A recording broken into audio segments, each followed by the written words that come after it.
Des années après leur fermeture, l'ombre des mines de charbon plane encore sur le pays de Galles. Il reste 2500 terrils, ces collines artificielles faites des résidus de l'exploitation minière.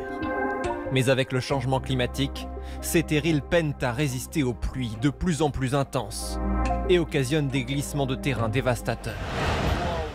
Comme ce jour de février 2020. Oh my God, that's bad. 60 000 tonnes de résidus miniers sont emportés. Le poids d'une tour de 30 étages qui dévale la pente dans une coulée inarrêtable. 4 ans après, Anne Davies s'en souvient comme si c'était hier. Il pleuvait à torrents, le vent hurlait, et d'un seul coup j'ai vu cette matière noire se décrocher. On aurait dit un tsunami, mais un tsunami de boue.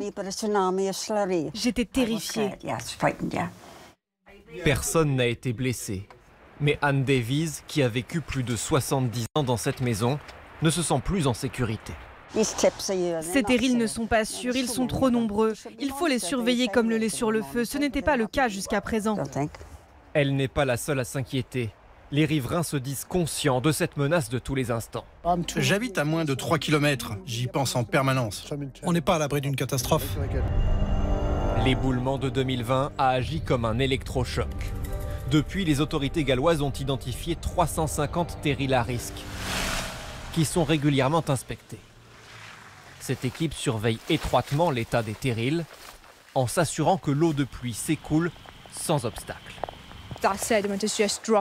Ici, des dépôts commencent à remplir cette canalisation. Pour le moment, ce n'est pas un problème. Mais si ça continue et qu'elle se bouche, l'eau pourrait emprunter un autre chemin et entraîner une coulée de boue. Plus un monticule est proche des habitations, plus il est contrôlé. Immédiatement au pied de ce terril, il y a une route très empruntée, des maisons et même un hôtel. Plus on l'inspecte et plus on a de chances d'identifier une situation qui pourrait mener à un désastre comme celui d'Aberfan. Aberfan, une tragédie qui a traumatisé le pays de Galles. Le 21 octobre 1966, un éboulement se produit sur un terril. En moins de 5 minutes, 20 maisons et une école sont ensevelies. La catastrophe fait 144 morts, dont 116 enfants. A generation perished in Aberfan. In a few minutes, nearly 200 children, happy because they would begin a holiday that afternoon, were engulfed.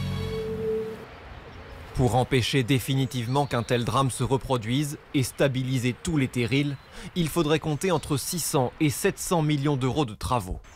Un financement au cœur d'un bras de fer entre le pays de Galles et Londres, qui refuse de mettre la main à la poche. Le gouvernement local gallois se dit abandonné.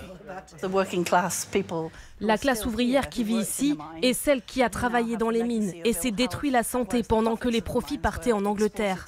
Pourquoi les riverains qui subissent déjà les conséquences au quotidien devraient aussi être ceux qui payent la facture ? C'est maintenant un chantier d'ampleur qui attend le pays de Galles. Les autorités se donnent 10 à 15 ans pour mettre en sécurité les 350 terrils jugés à risque.